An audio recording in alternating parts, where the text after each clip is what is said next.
ja vaig demanar aquell 21 d'abril cal que la col·laboració que ha existit entre institucions públiques, el sector privat, les universitats i els centres d'investigació es traslladi també en la distribució de les vacunes. No és admissible que encara existeixi una diferència tan gran respecte al percentatge de població vacunada entre països desenvolupats i països en via de desenvolupament. Ens va advertir l'Organització Mundial de la Salut que aquesta actitud ens situava a un pas d'un fracàs moral catastròfic, perquè la pandèmia seguirà el seu curs mentre la solució sigui parcial. Som a temps de vital, donant suport i impulsant els millors sistemes com ara COVAX, al qual Andorra té l'honor de contribuir, que permeten garantir a temps un accés universal a la vacuna. L'emergència climàtica és l'altre gran repte que hem d'enfocar des de la inclusió. No hi ha marxa enrere. És tard per esmenar els nostres errors amb el medi ambient, però no és tard per deixar de cometre. la pròxima dècada és fonamental per assegurar el futur del nostre planeta. Esperem que la COP26 del mes de novembre a Glasgow, com la darrera oportunitat per avançar perquè els compromisos de les economies més potents siguin reals per aconseguir la neutralitat de carboni. El nostre país dona la benvinguda a les reunions d'alt nivell que se celebren en el marc de la 76a Assemblea de les Nacions Unides, com ara la cimera dels sistemes alimentaris, que no pot ser més oportuna i en la qual Andorra hi prendrà. La producció agrícola, la seva distribució, les rendes i les pautes de consum tenen el màxim impacte en les persones i en el medi. La reconciliació amb la natura i amb el planeta és possible des d'un nou prisma integrador en què la nutrició saludable i el coneixement tradicional s'uneixin amb el científic per innovar amb l'objectiu de conservar l'únic recurs que tenim i que hem de saber compartir de forma duradora, el planeta.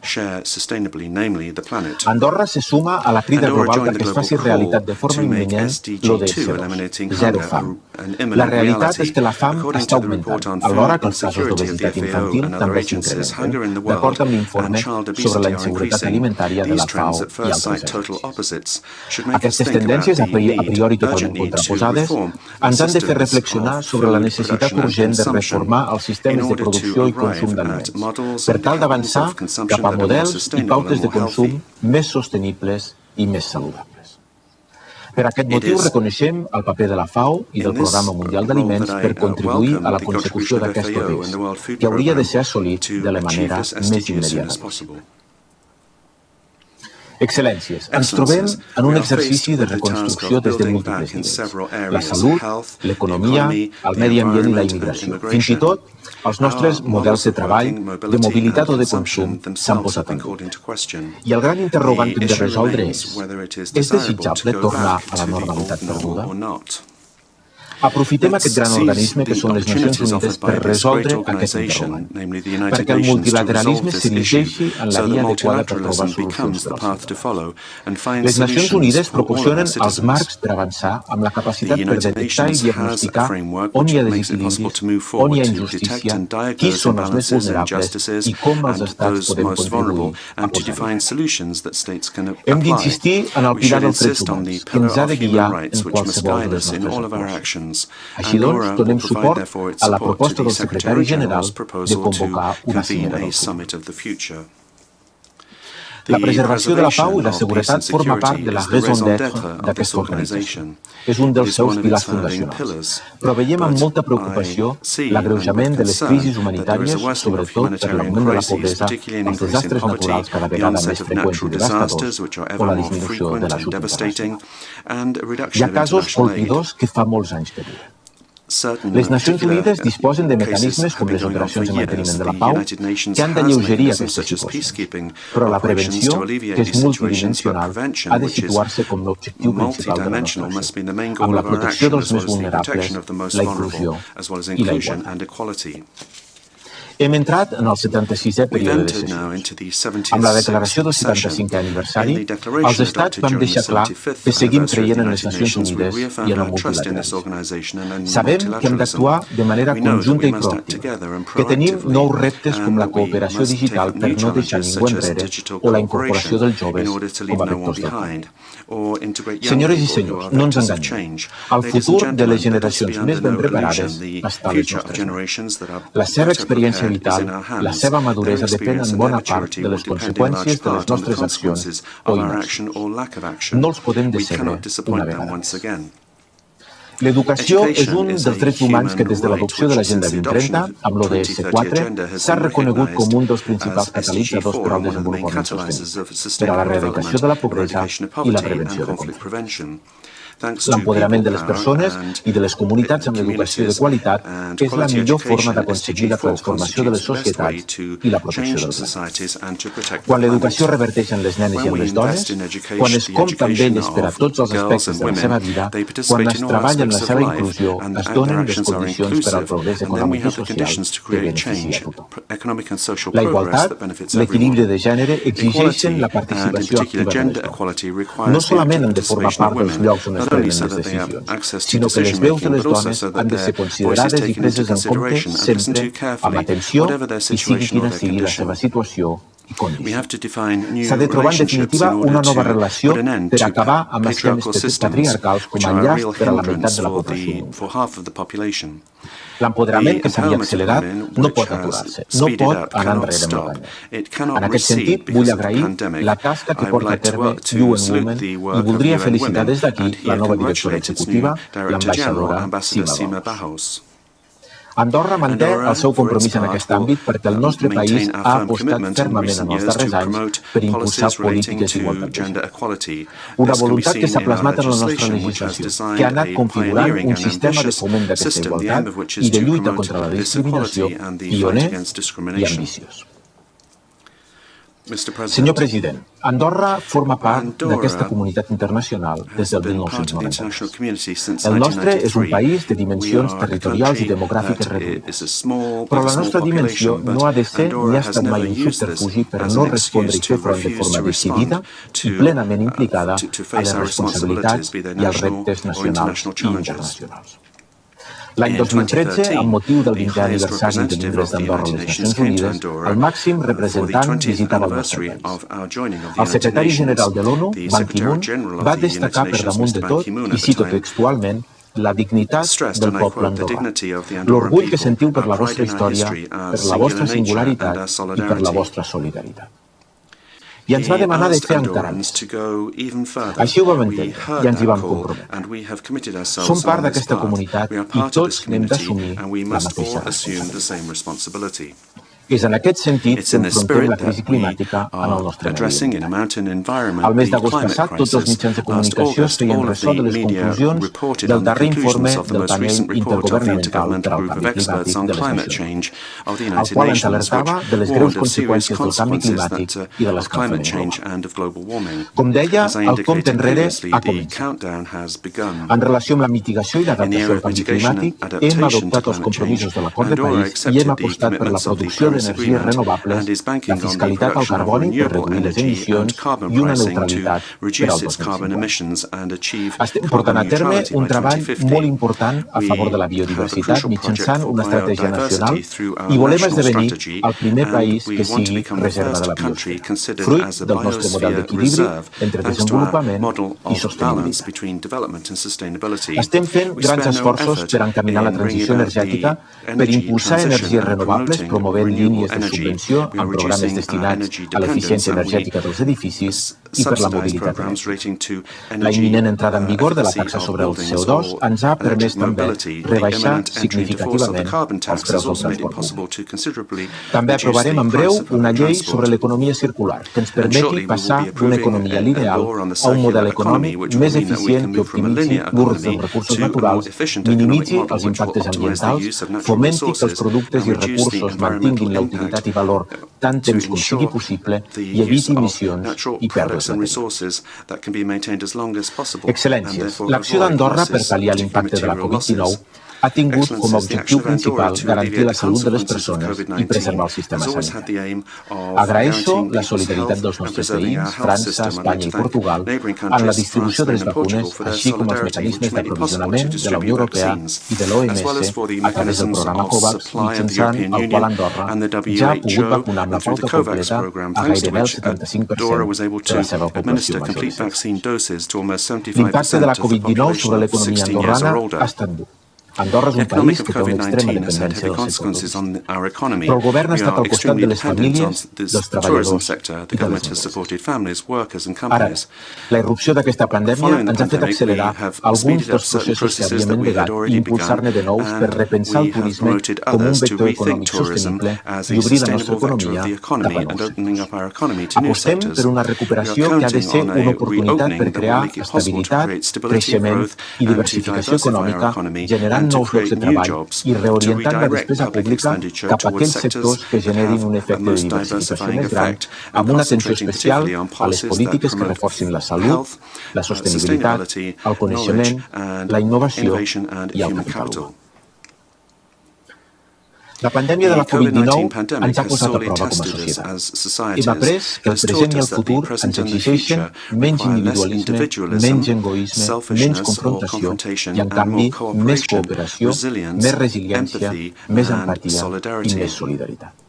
Cap No país, country, no cap community comunitat has no been ha able pogut to abordar address aquesta this crisi pandemic sense without una a concept concepció solidària. of solidarity. Per la nostra vocació, Due to our pel nostre vocation tarannà, and given our Andorra nature, no es pot cannot permetre deixar ningú allow enrere itself i to leave actuarem anyone amb totes les behind. We nostres will do energies everything per we can to contribuir contribute amb with all tots of you to vostès changing this perquè el world món in es accordance with transformi the d'acord Agenda amb els 2030 compromisos goals. de l'Agenda 2030.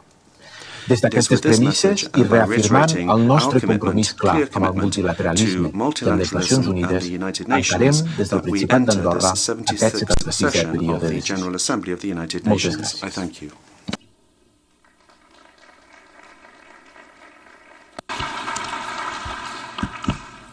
Au nom de l'Assemblée générale, je tiens à remercier le chef de gouvernement du Principauté d'Andorre pour l'allocution qu'il vient de prononcer. I now give the floor to the distinguished representative of Eswatini to introduce an address by the head of government.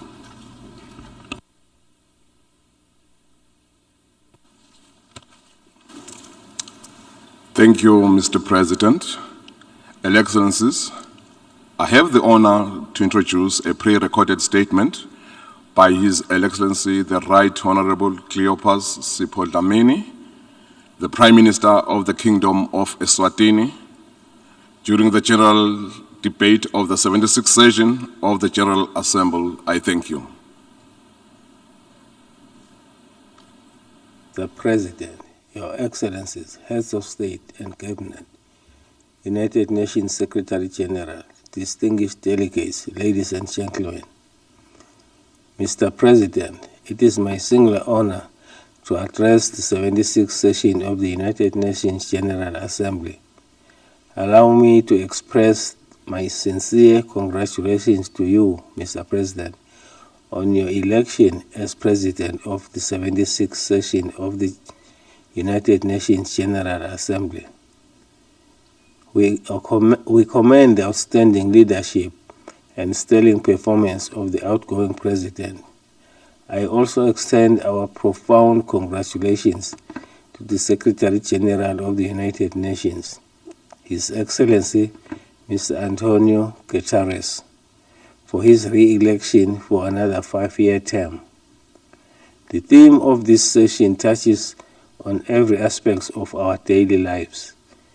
It underscores the need to ensure that the world does not lose sight of the 3 dimensions of sustainable development during the last decade of implementation of the 2030 Agenda for Sustainable Development, the decade of action. Over the past year, the Kingdom of Eswatini experienced immeasurable and unimaginable setbacks in implementation of our development priorities since the start of the COVID-19 pandemic. This compelled the country to rethink its development strategy and redirect its resources to cater for additional needs of the population. Nevertheless, we have not lost sight of the objective of 2030 Agenda, to leave no one behind. Mr. President, sincere appreciation goes to all the frontline medical workers who have become the first line of defense in the battle against the virulent pandemic, laboring tirelessly to keep us safe. Many of them throughout this challenging period lost their lives for our sake. Without their commitment and sacrifice, the world would not have been anywhere near the path to recovery from this pandemic. In the same vein, similar appreciation and honor also goes to all those involved in research, sharing of expertise and resource mobilization, be it institutions and individuals, for the successful development of vaccines. It is without doubt that the panacea for all practical, effective, and efficient plan to recover from COVID-19 pandemic rests on vaccination of the nation population.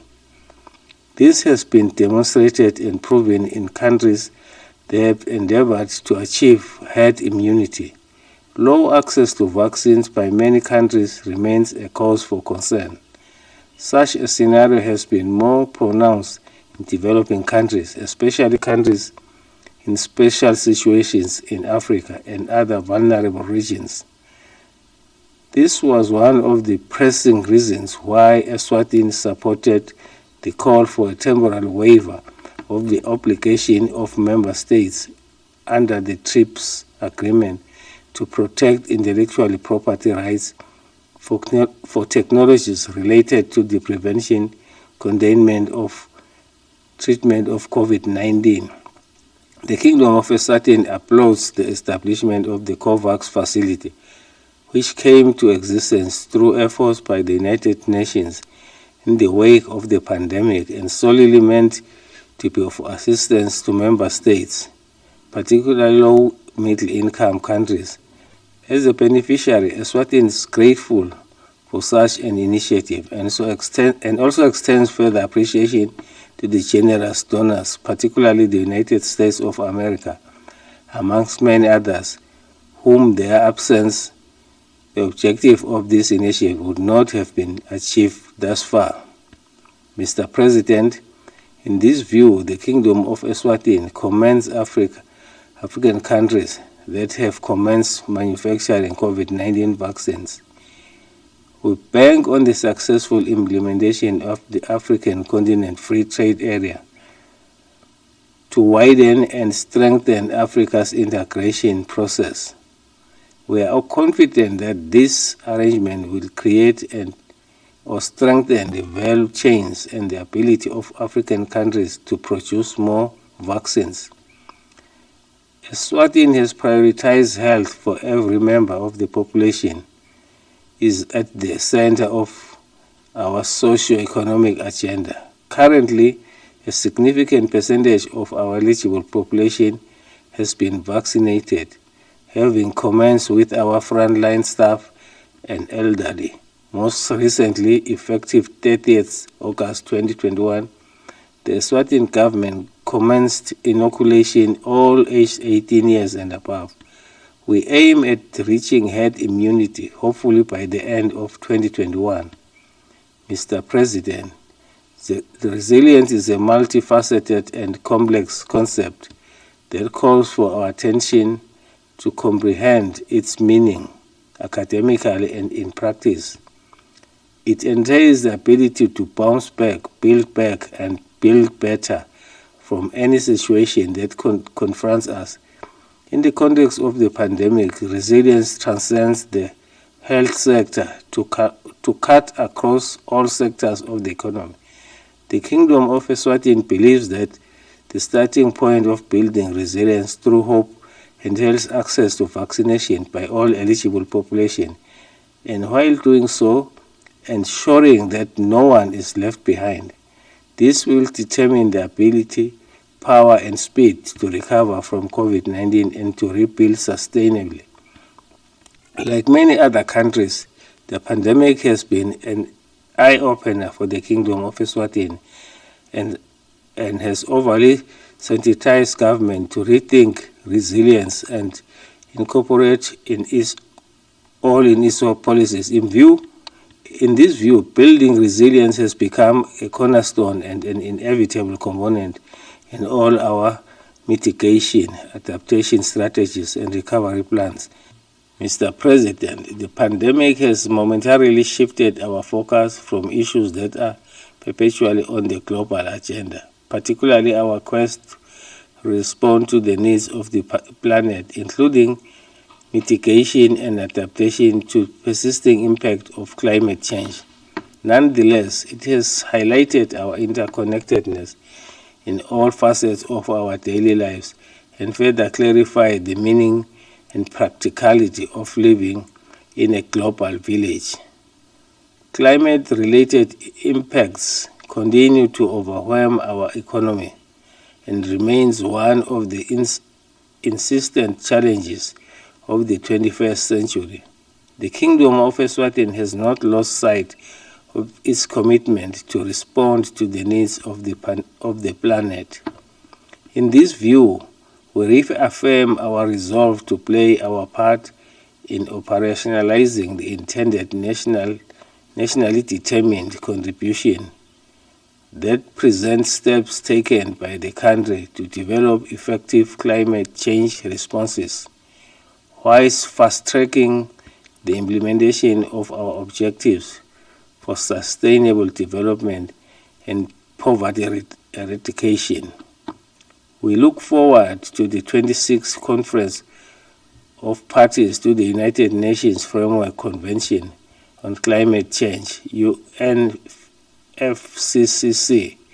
for the world to reignite, re-engage, and accelerate climate actions. Mr. President, education is an important tool utilized to equip, recapacitate, develop, and empower every learner to create and/or sustain development and attain the future we want. The closure of schools and institutions of higher learning due to the pandemic has had an unparalleled devastating impact to millions of learners. This has been more pronounced in developing world, mainly because many of the countries are not adequately equipped to pursue their education virtually. The impact of students being out of school for an extended period of time was enormously and a nightmare in many developing countries. The lack of access to digital learning resources was a setback for students' learning opportunities. Upon resumption of classes in the Kingdom of Eswatini, schools had to stagger attendance in order to prevent the snowballing of infections and the spread of the virus as it evolves and changes phases. Mr. President, it is important to highlight the fact that our economies have been severely battered. Businesses continue to close down and people are losing jobs. Governments are struggling with rising debt levels. Eswatini is therefore appreciative of the decision by the Board of Governors of the International Monetary Fund, IMF, to approve special drawing rights to boost global liquidity.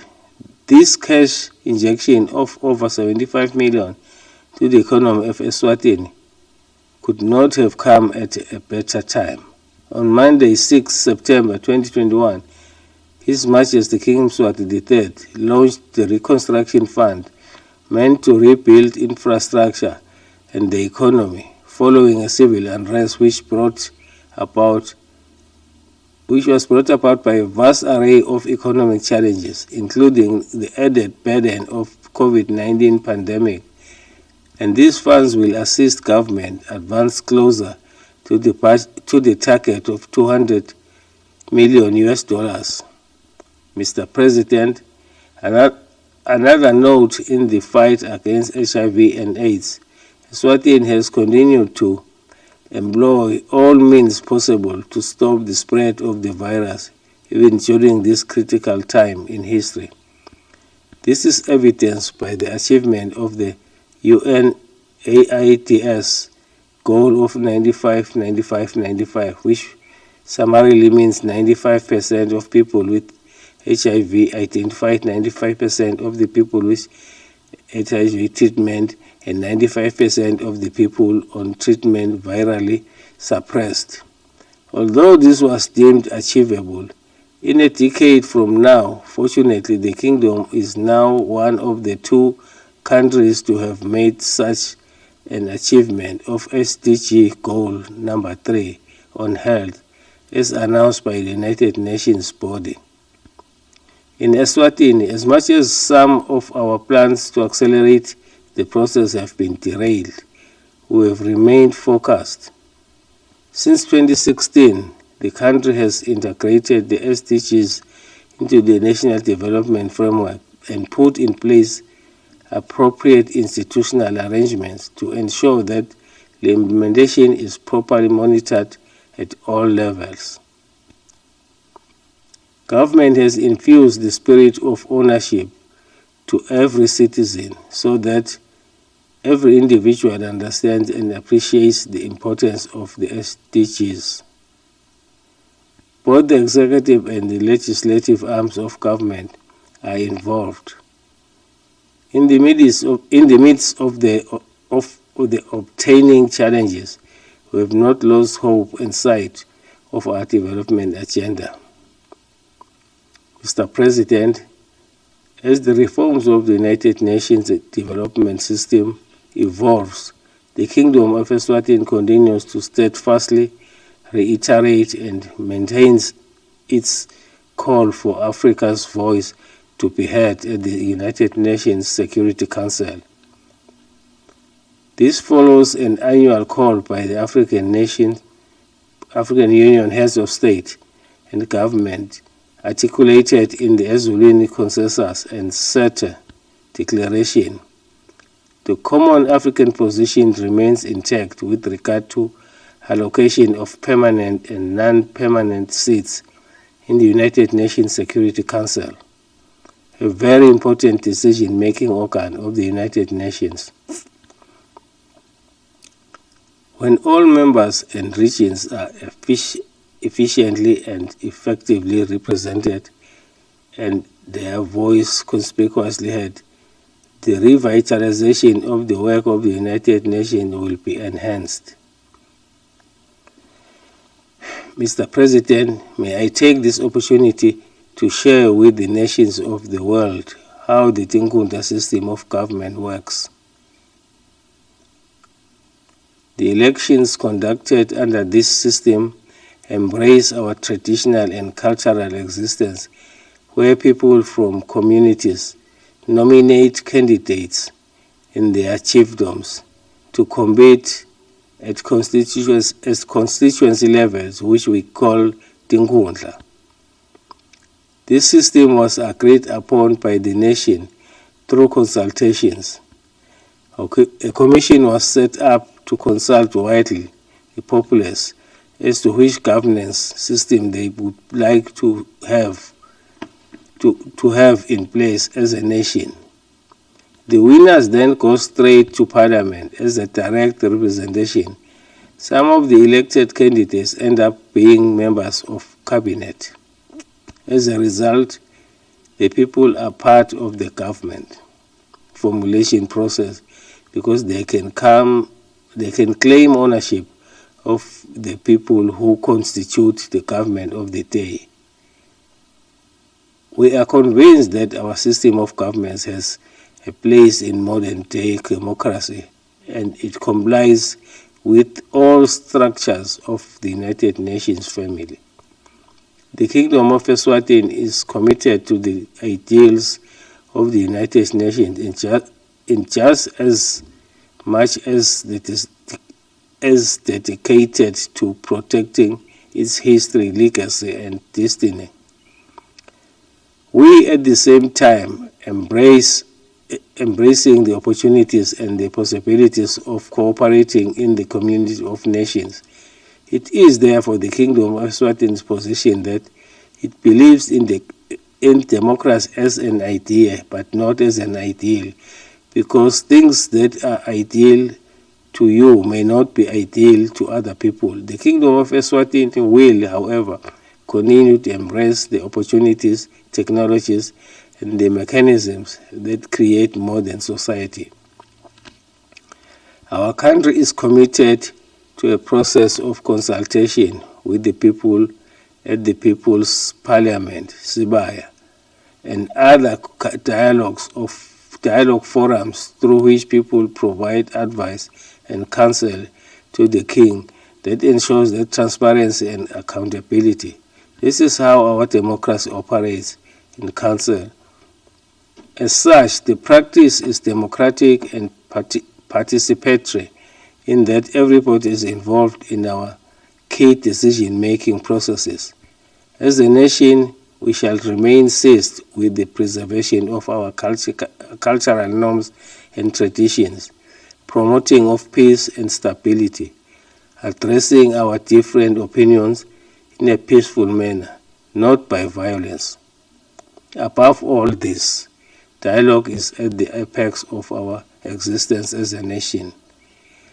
Our philosophy is inclusive. We use a bottom-up approach from grassroots level where every Liswati must have an opportunity to voice his or her opinion in a free and fair environment.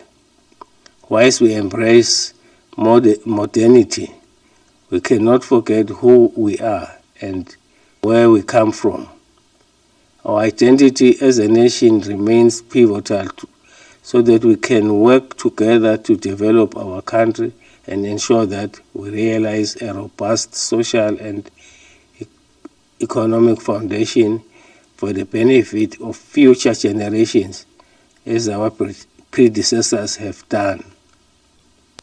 Mr. President, the persistent exclusion of the Republic of China, Taiwan, from the United Nations and the discrimination of its citizens in a system meant to serve international citizens is a gross violation of the unshakable principles of the UN Charter.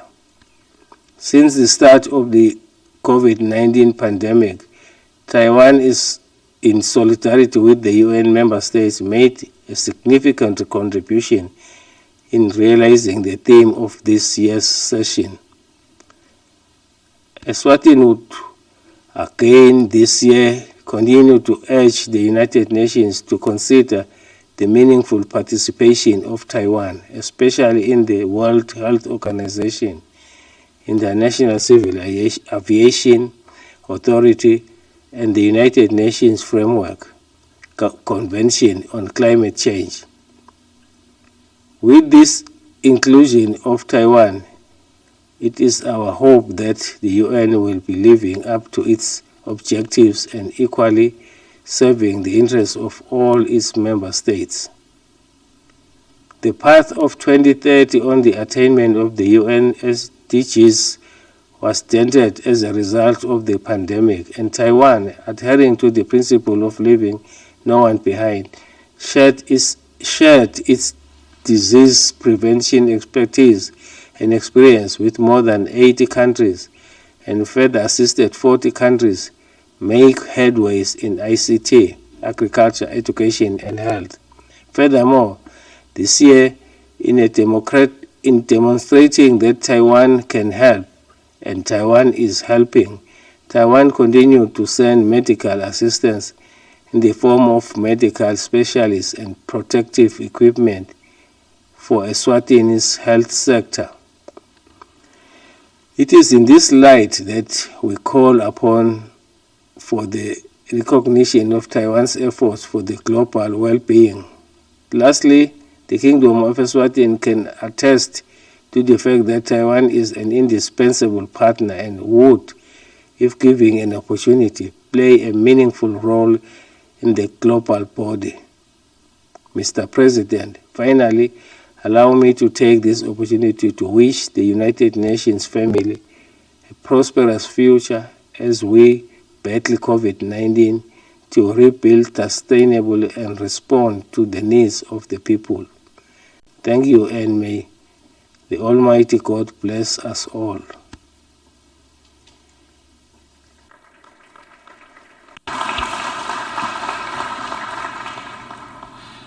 On behalf of the General Assembly, I wish to thank the Prime Minister of the Kingdom of Eswatini for the statement just made.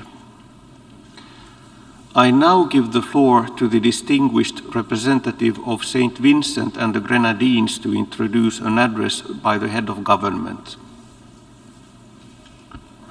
Mr. Vice President, Excellencies, I have the honor to introduce the pre-recorded statement of the Prime Minister of St. Vincent and the Grenadines, Dr. the Honorable Ralph E. Gonsalves.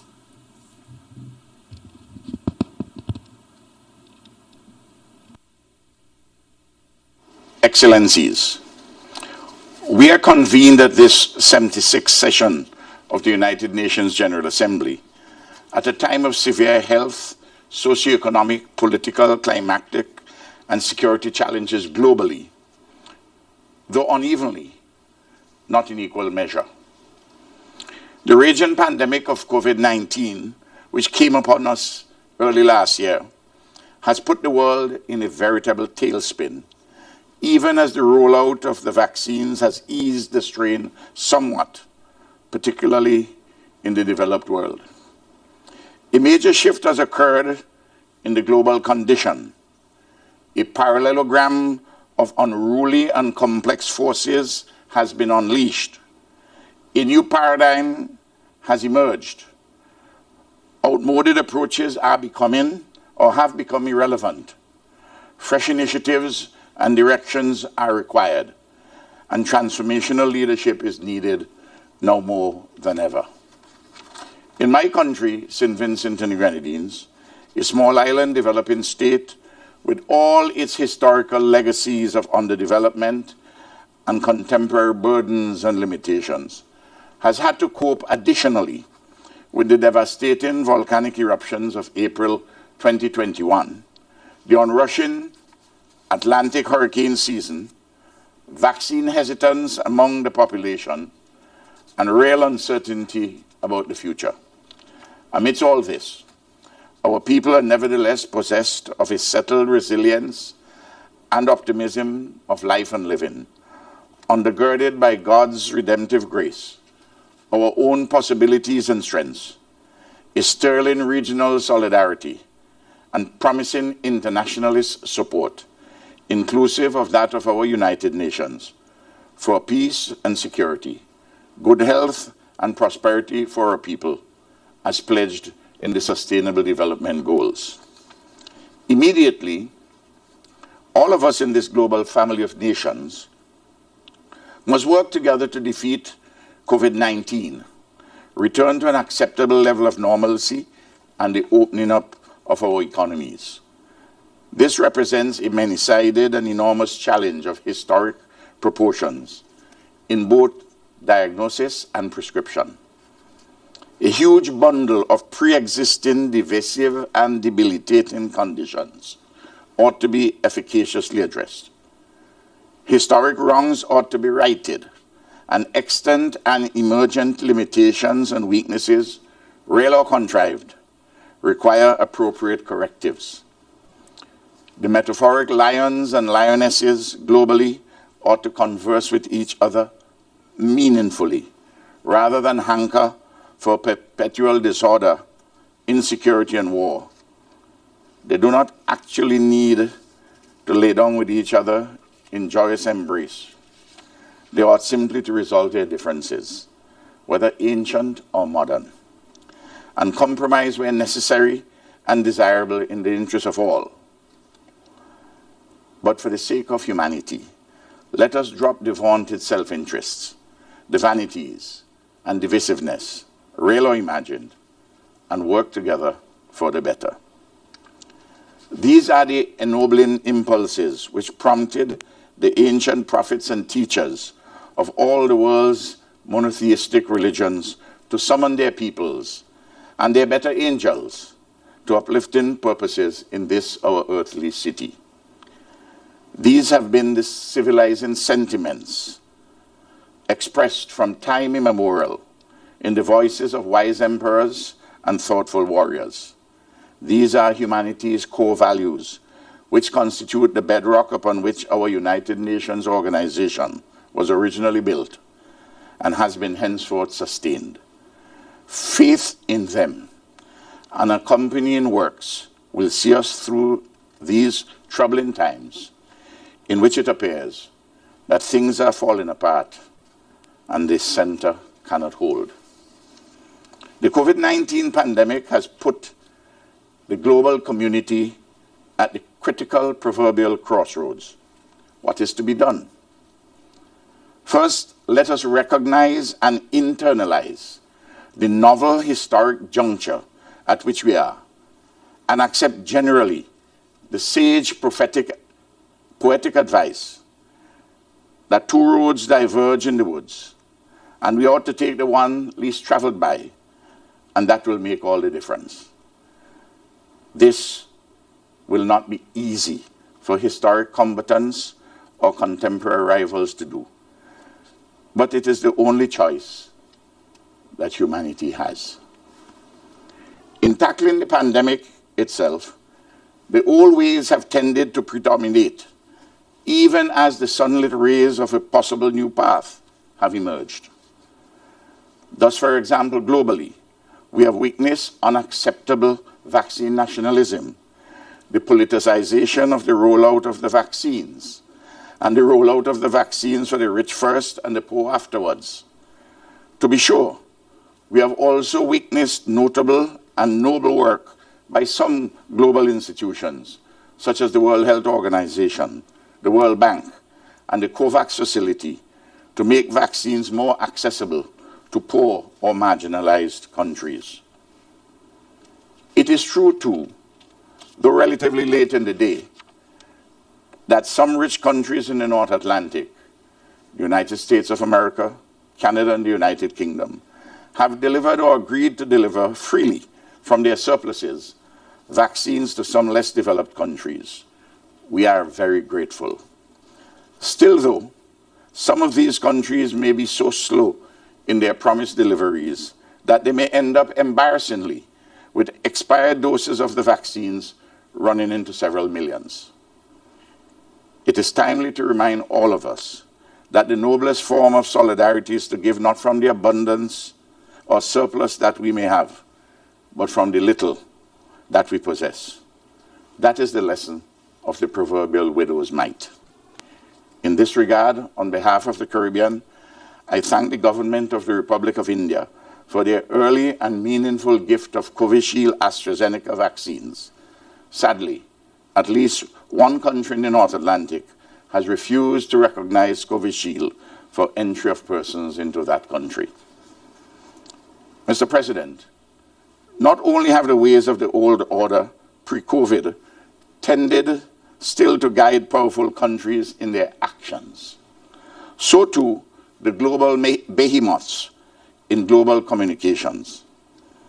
These entities, enveloped in mega profits and profiteering, own and control the various internet platforms with little or no public regulation, and have ignored or abandoned any real sense of responsibility for the anti-vax misinformation and disinformation which occupy cyberspace. As a consequence, real people die in their multitudes across the world. Surely, this irresponsibility must stop. Surely, too, many ancient and long-standing political quarrels ought to come to an end in these new perilous times which humanity faces. At the top of the list must undoubtedly include the refusal of Israel and its international backers to come to terms with the requisite of an independent Palestine and a secure Israel in accord with repeated resolutions of this august body. And similarly, the refusal of the United States of America to dismantle the internationally unlawful and crippling economic blockade of Cuba and to bring to an end the unjust, harsh, unilateral economic and financial sanctions against Venezuela and, to a lesser extent, Nicaragua. So too, it is high time for this United Nations and its agencies to cease the exclusion of Taiwan from meaningful participation. Surely the world will benefit from Taiwan's inclusion in global bodies such as the World Health Assembly, the United Nations Framework Convention on Climate Change, the International Civil Aviation Organization, and Interpol. Concerted multilateral cooperation on global matters such as health, climate change, civil aviation, crime, and so forth requires all hands on deck, metaphorically speaking. Taiwan is a relatively small but illegitimate political expression of the magnificent Chinese civilization. It has been an impressive economic miracle. It is a thriving democracy, and it has a right to ask for meaningful inclusion in the relevant global institutions.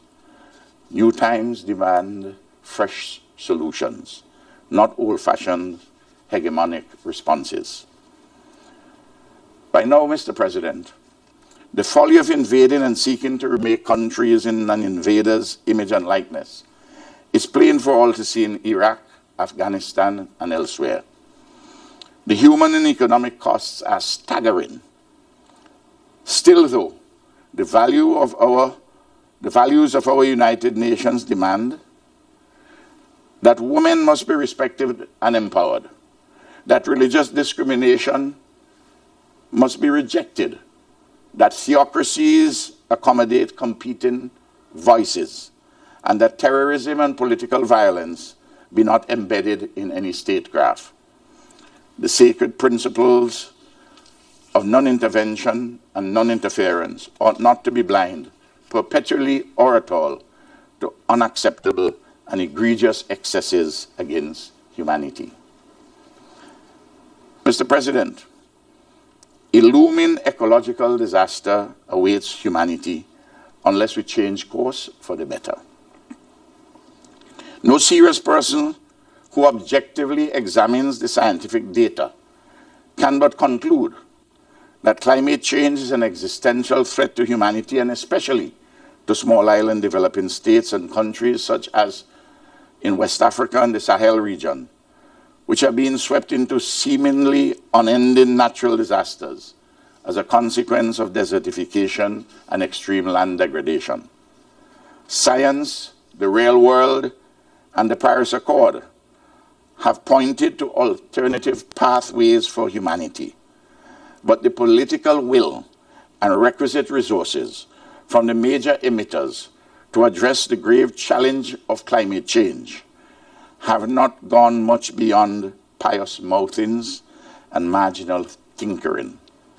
St. Vincent and the Grenadines is hoping for the best at the Conference of Parties in Glasgow in November 2021, but we fear the worst: more procrastination and the ducking of serious responsibility by the major emitters.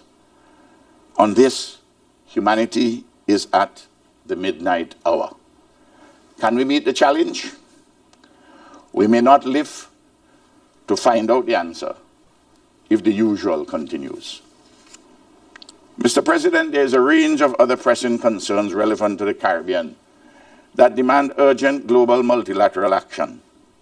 These include meaningful debt restructuring and a favorable reform of the global financial architecture, the replacing of certain wrong-headed criteria, such as GDP per head of population, by a vulnerability index to determine access to development financing, the cessation of the use of unilateral sanctions, and the weaponizing of the financial and banking systems against small states, including the capricious termination of corresponding banking relationships, the reversal of the diminution or slowdown of official development assistance by rich countries, that small island exceptionalism be accepted as a category to be objectively embraced in efficacious actions on the Sustainable Development Goals and a rules-based international order, the necessity and desirability for reparatory justice from European nations in respect of native genocide and the enslavement of Africans, from which the European nations profited systematically and from which consequentially our Caribbean countries have suffered a legacy of underdevelopment, and the urgent need for an appropriate multilateral initiative to assist Haiti, a CARICOM member, in its current peril. Mr. President, at our United Nations, the reform agenda, including that of the Security Council reform, demand renewed impetus. We have been talking about this subject for far too long and avoiding concrete steps forward. St. Vincent and the Grenadines recognizes the difficulties at hand, but it is evident to all reasonable persons that the stranglehold of the Permanent Five on the Security Council ought to be appropriately loosened or broken in these times, which are so different than in 1945. St. Vincent and Grenadines has been honored over the past 2 years to sit as a non-permanent member of the Security Council. St. Vincent and the Grenadines is the smallest country ever to sit on this esteemed council. All objective observers concur that we have carried out our work and responsibilities commendably and have contributed to the maintenance and advancement of peace, security, and prosperity globally. Importantly, St. Vincent and the Grenadines has been a central party to the establishment of an institutional nexus known as the A3+1, the 3 non-permanent members from Africa, plus St. Vincent and the Grenadines in the African diaspora. And they has a distinctive voice for Africa, the Caribbean, and Latin America. Long may this nexus continue, especially in this, the UN decade for peoples of African descent. Mr. President, the lessons of today mirror many of those lodged in the tiring and oft-times tired struggles of yesteryear, from whence, in the still smoldering ashes of global conflict, our forebears crafted this multilateral institution called the United Nations to provide hope and stability to all of humanity. Yet this labor is incomplete. The pervasive inequalities that defined the pre-COVID political and socioeconomic order must not now become tomorrow's nightmarish reality. Instead, in this COVID era, we must reorganize ourselves locally, regionally, nationally, and globally in a quest to provide peace, security, and development to all countries and peoples in novel ways and with fresh initiatives. And let us also, with a renewed sense of urgency and compassion, serve to protect and improve upon this planet that we all call home. It is pellucid that of all time, only the future is ours to desecrate. Our United Nations ought never to be accomplices in any such desecration.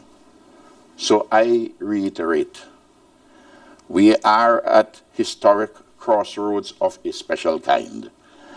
We must rise collectively to address sensibly the requisite fresh imperatives in these our most challenging times. Thank you.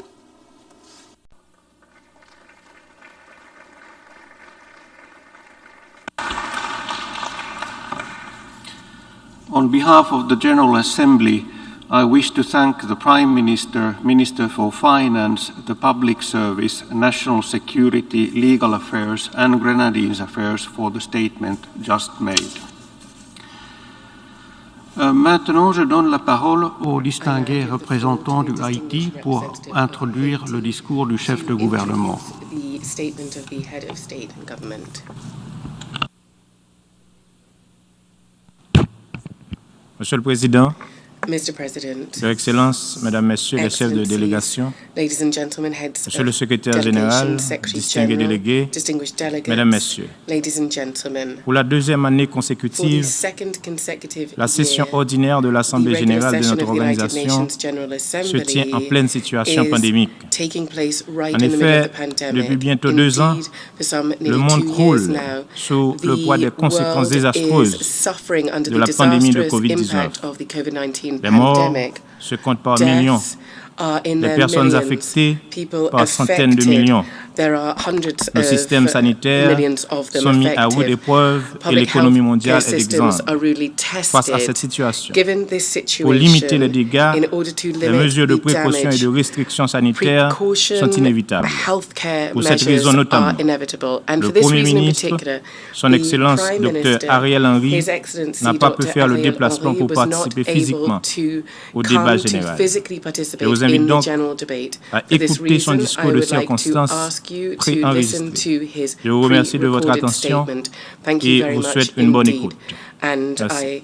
I wish you all the best as you listen to the statement. Thank you. Monsieur le Président de l'Assemblée générale, Mr. President of the General Monsieur le Assembly, Secrétaire général, Secretary General, Sir, Excellences, Excellencies, Mesdames, Messieurs ladies les and ambassadeurs, gentlemen, ambassadors, distinguished delegates, permettez-moi, Monsieur I le would like, Président, Mr. President, de vous adresser to d'entrée de jeu convey from mes the plus vives outset to you my félicitations sincere pour votre congratulations élection on your à la election tête to de la the head of the 76e session 76th ordinaire regular de session l'Assemblée of générale the de United notre Nations General organisation. Assembly. I would also convey my congratulations to the members of the Bureau. I can assure you of the full support of the Haitian delegation to ensure our work is truly successful. I would also like to commend the remarkable work carried out during the 75th session of the organization by your predecessor, His Excellency Mr. Volkan Bozkir, Minister of Foreign Affairs of Turkey. Il a su conduire des travaux avec dextérité et work with leadership, great skill and leadership, malgré les contraintes despite the imposées constraints par la brought pandémie by the Covid. COVID-19 pandemic. Il me plaît de renouveler mes I would félicitations au like to secrétaire général des congratulate Nations once Unies again the United Nations Secretary General, Mr. Antonio Guterres, pour sa on his réélection à la tête re-election de to the head l'organisation. of the organization. Ce n'est pas par It hasard is que no les États membres coincidence vous ont that accordé member un second states mandat have granted you a qui, second j'en term, suis sir, convaincu, sera couronné which de I am succès. sure will be crowned with success. Je veux saisir cette opportunité I would like to take this pour opportunity exprimer ma to reconnaissance express my pour votre gratitude soutien to you constant au peuple for your haïtien ongoing support et to the surtout Haitian people pour and, l'engagement most renouvelé et importantly, solidaire for the renewed de commitment and l'organisation envers mon involvement pays. of the organization to my country. Je m'en voudrais It would de be ne pas remiss of me réaffirmer not to toute reaffirm l'appréciation the du gouvernement de deep la République appreciation d'Haïti of the government of the pour Republic of Haiti l'initiative for du the bureau de la Bureau's 75e initiative of the session de 75th l'Assemblée session of the générale General Assembly d'organiser une cérémonie to d'hommage organize a le tribute 14 juillet on the 14th of 2021 July à la 2021 mémoire de son to Excellence His le Excellency, président Jovenel Moïse. in the memory of His Excellency President Il est Jovenel décédé Moïse. tragiquement He sous des died balles tragically assassines from de an la nuit assassin's du 6 bullets au 7 in the juillet night dernier. from the 6th to the 7th of Les July this messages de year. réconfort The et les messages témoignages of de support sympathie and des sympathy gouvernements of des États governments of membres member states de of the l'organisation ont été organization appréciés à leur been juste greatly valeur par le appreciated peuple by the haïtien. Haitian people. Je veux réaffirmer ici, I would like à to cette reaffirm tribune, here from this ma rostrum détermination my à tout mettre en determination œuvre to do pour all trouver I les can co-auteurs, to find les all of the complices perpetrators, et the les accomplices, commanditaires de and ce those crime people who odieux. ordered this heinous crime. Rien, Nothing. absolument rien. Absolutely nothing. Aucune manœuvre No politique, political maneuver, aucune no campagne media médiatique, campaign, aucune no distraction distraction ne pourra me can détourner de cet deter me objectif, from this goal rendre justice to au bring président justice Moïse. for C'est une President dette Moïse. envers sa mémoire, It is a envers sa duty to his famille memory, a et duty envers to le his peuple family, haïtien. and a duty to the Haitian L'enquête people. judiciaire en The cours criminal est investigation difficile. underway is a Il difficult s'agit one. d'un crime It was a transnational. transnational Et crime, pour cela, and nous because of this, sollicitons we are formellement formally une requesting entraide judiciaire. mutual legal C'est une assistance. priorité This is gouvernementale a pour la priority nation of tout my entière, government for the entire nation. car ce crime ne doit This pas crime rester must not impuni remain et les coupables, unpunished, tous and the les perpetrators, coupables, all the doivent être perpetrators, must be brought to justice. Monsieur le Président, Mr. President, le thème que the vous avez theme proposé that pour la you 76e proposed for the session, 76th à session, savoir namely miser sur l'espoir pour building renforcer resilience la through résilience hope afin to de se recover relever de la from COVID-19, COVID-19, reconstruire rebuild durablement, sustainably, répondre aux besoins de la respond to the planète, needs of the planet, respecter respect les the droits rights des of personnes people, et and revitaliser revitalize the l'Organisation des UN. Nations Unies This arrive à theme is point extremely timely. nommé. En effet, la pandémie Indeed, du the coronavirus coronavirus pandemic a mis à has rude sorely épreuve, à des degrés tested to divers, various degrees pratiquement tous les pays de la almost planète. all the countries of the world. Cette crise sanitaire This mondiale global a public mis en health évidence, entre crisis autres, has highlighted les inter alia the inégalités qui inequalities existent which entre exist nos between pays our countries. et révélé les It faiblesses de nos has systèmes highlighted de the santé. weaknesses of our healthcare Cette systems. pandémie a aussi This démontré pandemic has also que shown seule la that solidarité et only la coopération solidarity des and peuples cooperation peuvent nous between permettre de people mettre un can terme. enable us to bring it Heureusement to an end. que les uns Fortunately, et les autres l'ont compris countries far et and se sont wide have engagés à understood partager this les and have vaccins undertaken avec to les share pays vaccines moins with pauvres. the worst of countries. Le programme The COVAX COVAX de program l'Organisation of the mondiale de la World santé Health Organization, ainsi que les as well actions as bilatérales bilateral de action solidarité and à l'échelle de assistance la at planète the global donnent level l'espoir gives que tous us the ensemble hope nous that pourrons all arriver à together vaincre we cette can maladie. manage to beat this disease. L'enjeu est de taille Much is at pour stake l'avenir de for the l'humanité. future of humanity.